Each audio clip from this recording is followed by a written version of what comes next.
Alemana Podcast. Abordamos temas de salud y bienestar. Conversamos con nuestros especialistas de clínica alemana acerca de temas relevantes y contingentes para nuestra comunidad. Estamos contigo para educarte. Bienvenidos a un nuevo Alemana Podcast. En esta ocasión conversaremos con el doctor Luis Enrique Vega Briceño, pediatra broncopulmonar de Clínica Alemana, con quien hablaremos sobre el virus sincicial, conociendo qué es la bronquiolitis aguda. Bienvenido, doctor, y muchas gracias por estar hoy con nosotros. Hola María José, muchas gracias por invitarme. Doctor, este es un tema que año a año complica a los padres. Cuéntenos qué es la bronquiolitis aguda y cuál es su relación con este virus. Ok, la bronquiolitis aguda es la infección y la inflamación del bronquiolo. El bronquiolo es la parte más pequeña, más periférica de la vía aérea, que en este caso, por la infección respiratoria viral, produce un aumento de secreciones y un taponamiento de la vía aérea. ¿Cuál es la relación que tiene con el virus? Que este virus, que es nuestro invitado, representa casi el 75-80% de las causas de bronquiolitis aguda. Hay otros virus como rinovirus, metanemovirus, parainfluenza, pero el más famoso de lejos es el virus respiratorio sincicial. Y el más común probablemente. El más prevalente, correcto. ¿El contagiarse de este virus no produce alguna inmunidad en los niños? Porque vemos que todos los años es como el gran tema de las enfermedades de invierno. Como la inmensa mayoría de virus, excepto virus influenza y algunos pocos, no existe inmunidad que sea prevenible. Y esa es la razón por la cual muchos padres comentan que el primer año de vida su hijo tuvo un sincicial y el segundo año igual y el tercero igual. Lo que ocurre, María José, es que la inmunidad de un niño que nace se desarrolla a lo largo del tiempo en sus primeros 2-3 años. De manera que cuanto más joven el niño, más inmadurez, más inmaduro. Y eso significa que el primer invierno, si es que este niño se infecta en forma temprana, su inmunidad va a sufrir un reseteo inmunológico, es decir, la inmunidad va a quedar polarizada, va a quedar marcada hacia desarrollar futuramente alergias. Y esa es la razón por la cual el niño joven de 3-4 meses empieza a presentar bronquitis recurrente, rinitis alérgica o asma en forma futura. Perfecto. ¿Y cuáles son los síntomas frecuentes a los que los padres tienen que poner más atención con el virus sincicial? Como esta es una infección respiratoria invernal de los meses fríos, de hacinamiento, de poca ventilación, es importante recordar que el 90% de infecciones respiratorias por este virus son resfríos comunes. Es decir, es moco, secreción nasal, congestión, estornudos, fiebre baja, malestar, dolor, rechazo para comer. Y cuando la infección va bajando de la nariz al bronquiolo, aparece esta famosa tos seca, dificultad para respirar o respiración rápida, somnolencia, prácticamente el niño no se alimenta y esto es progresivo en los primeros 4 o 5 días. ¿Y cuándo se debería consultar, doctor? Porque claro, al principio, como usted dice, empieza como un resfrío común y de a poco se van presentando los otros, o se va agravando, se van presentando otros síntomas. ¿Cuándo ya tenemos que ponerle atención y consultar y también qué es lo que hará el especialista con esto? Aquí lo importante es reconocer si estamos frente a una bronquiolitis aguda o es un resfrío común. Dado que el 90% hace resfrío común, no hay una urgencia inmediata, perentoria, de asistir a un servicio de urgencia. Pero cuando uno está frente a ese 10%, probablemente lo que está viendo es un niño que tiene un rechazo a la alimentación en volumen o en alimentos. Es un niño que está con malestar progresivo desde el día 1 hasta el día 4. Y los padres reconocen que empieza a respirar rápido y aparece un ruido pulmonar que se llama silbido de pecho. Cuando esto ya está instalado, el paciente tiene una respiración rápida, malestar, incluso las mucosas pueden colorearse de color cianótico, morado, pálido, y estos son signos de gravedad. Un niño que no se alimenta en el curso de una infección respiratoria temprana tiene que consultar un servicio de urgencia en forma inmediata. ¿Y hay factores de riesgo según la severidad con que afecta a los niños? Sí. ¿Y complicaciones también? ¿Cuáles sí. pueden ser? Mira, los factores de riesgo son un espectro muy amplio. Te voy a poner algunos ejemplos.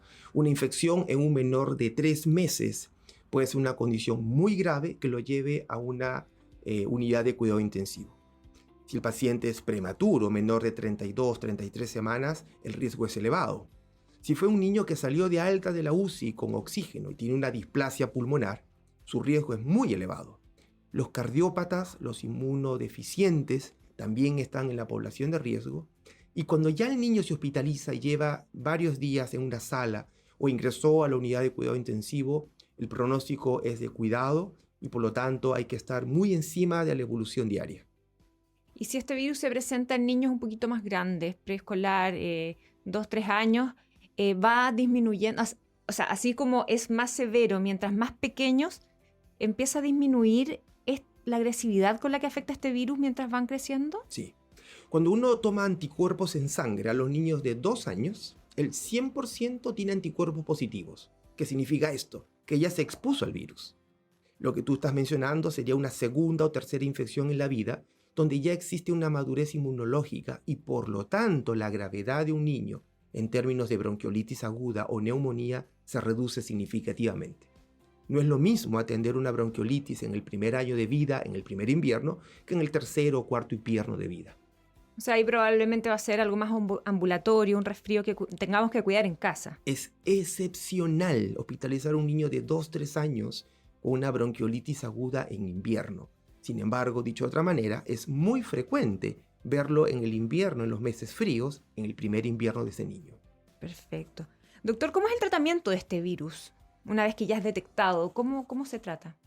En el 90% de las infecciones respiratorias que son resfríos, el manejo es soporte. ¿Qué significa esto? Es lavar y aspirar la fosa nasal, recordando que los niños jóvenes de 3-4 meses solo son respiradores nasales.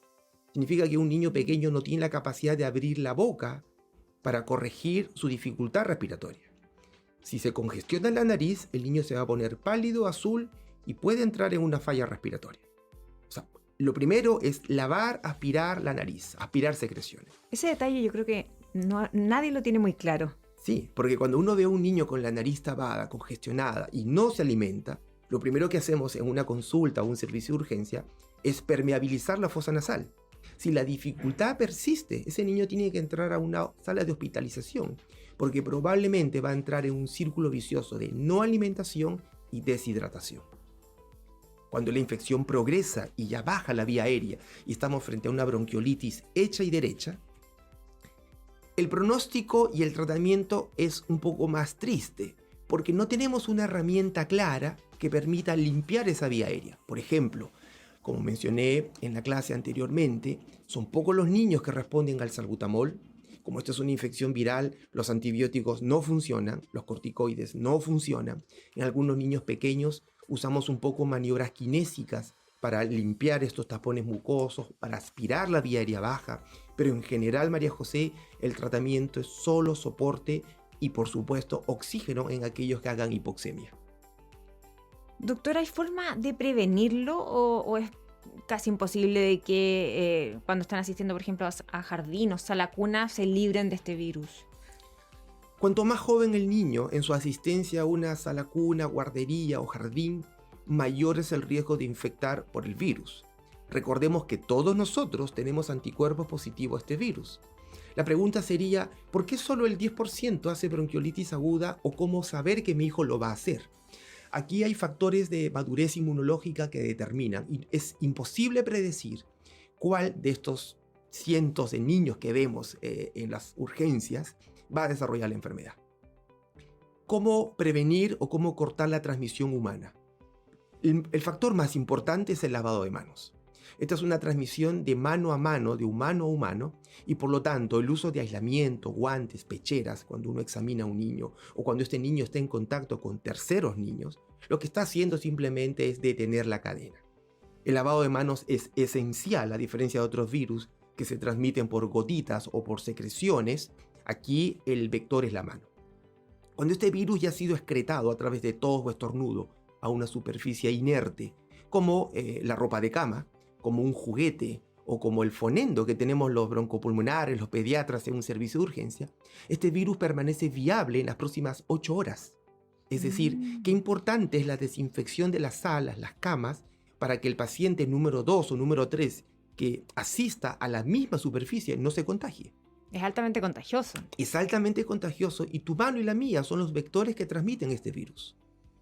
Finalmente, hay algunas estrategias en los prematuros extremos. Estamos hablando de niños que nacen por debajo de 1.500 gramos o 32 semanas, que es una vacuna monoclonal que se llama Palimizumab. Esta vacuna solo funciona en los prematuros extremos, no disminuyendo la infección, sino disminuyendo la gravedad de la infección y el riesgo de muerte. Es importante que esta vacuna sea muy bien administrada, no solo por su costo, porque si no tiene que ser administrada además antes del inicio de la temporada de invierno, y eso generalmente empieza en abril-mayo. Perfecto. Doctor, quizás hay muchos padres que están preocupados porque hay muchos niños que nacieron o eran muy pequeñitos en la época de la pandemia y recién se van a exponer por primera vez a estos virus. ¿Es así? ¿Es más difícil o va a ser quizás más contagioso el tema porque estuvieron mucho tiempo guardados sin contacto con otros niños y por ende con estos virus? Nosotros como pediatras y como especialistas en enfermedades respiratorias, por vez primera nos enfrentamos a una situación así. Quienes vivimos el 2020 podemos dar cuenta que prácticamente no existió la enfermedad respiratoria pediátrica. De manera que la exposición a diversos virus como rinovirus, coronavirus y virus sincicial se retrasó. Cada virus y otros elementos más como el estado nutricional, la exposición a bacterias, la forma del parto, participan de esta madurez inmunológica. Esta cohorte de niños que hoy día tienen cerca de 2 o 3 años, que han sido vírgenes a la infección viral temprana, tienen una exposición brusca en este invierno 2022, porque es su primera exposición a la vida real. Lo que estamos viendo en estos primeros meses de marzo-abril es una elevada tasa de consulta a los servicios de urgencia que dan cuenta de que la exposición ha sido de mayor severidad. Sin embargo, ¿qué va a ocurrir en los próximos años preescolares, escolares de estos pequeños? No lo sabemos, dado que no tenemos un antecedente para poder responder en forma apropiada a tu pregunta. Doctor, en cuanto al pronóstico y seguimiento, una vez que se padece de este virus, ¿cómo se comporta después el cuerpo de los niños? ¿Se puede transformar en algo crónico, por ejemplo, si es que se padece 1, 2, 3 veces? Y si se puede contagiar 2 veces en un mismo invierno, por ejemplo. El número de infecciones por virus respiratorio sincicial u otros agentes no determina la cronicidad o la recurrencia. Lo que determina el pronóstico y marca el sello inmunológico es la infección temprana. La bronquiolitis aguda generalmente es en el menor de 12 meses, pero si el niño es más pequeño, menor de 6, el riesgo de hacer una enfermedad alérgica, atópica, futura es elevado.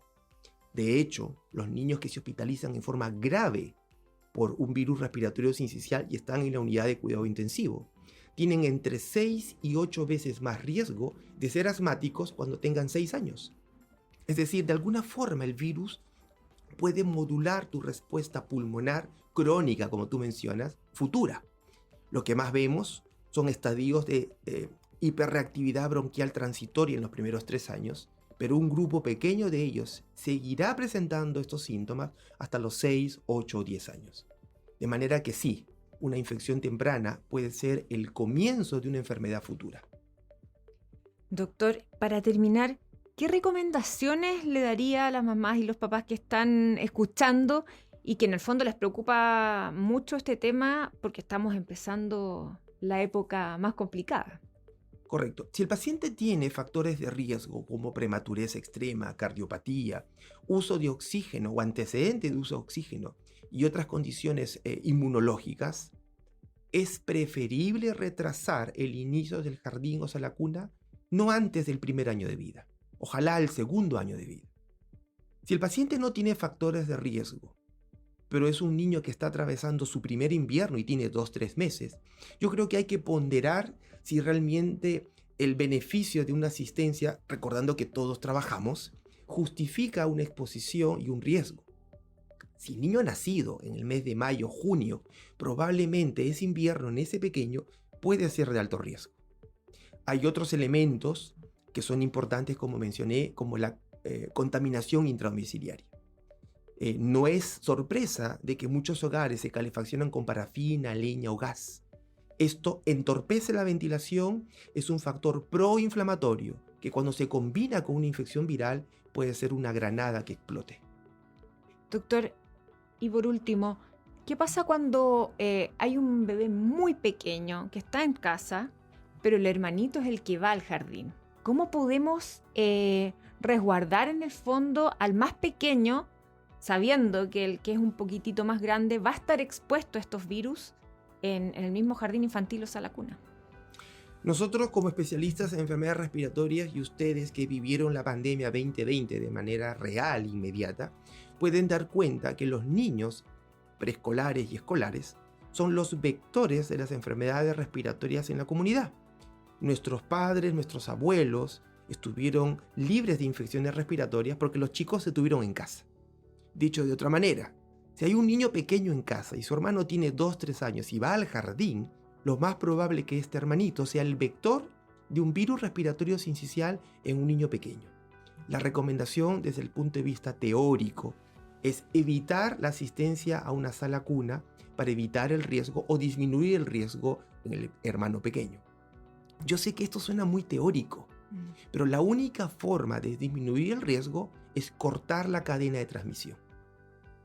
Y, por ejemplo, si es que no podemos ventilar con mayor frecuencia, tratar de no exponer, o ya ahí se hace muy difícil la transmisión intradomiciliaria. Si esto ya ocurrió, o sea, si la infección ya ocurrió en el jardín, o en este caso el hermano lleva el virus a la casa, es mejorar la calidad de aire, mejorar la ventilación, evitar estos hidrocarburos que son proinflamatorios y consultar en forma temprana para poder asistir a estas medidas que son básicas, como el lavado, la aspiración nasal, asegurar la hidratación, si hay que soportar con algún broncodilatador, probarlo, pero no consultar en forma tardía cuando el cuadro ya puede ser la necesidad del uso de oxígeno. Perfecto, doctor. Quiero agradecerle su presencia hoy con nosotros, por su tiempo y por explicar tan claramente este tema que nos preocupa mucho, sobre todo en esta época. A ti, María José, muchas gracias por invitarme. Conversamos con el doctor Luis Enrique Vega Briceño, pediatra broncopulmonar de Clínica Alemana. Nosotros nos despedimos, muchas gracias y nos encontramos en un nuevo Alemana Podcast.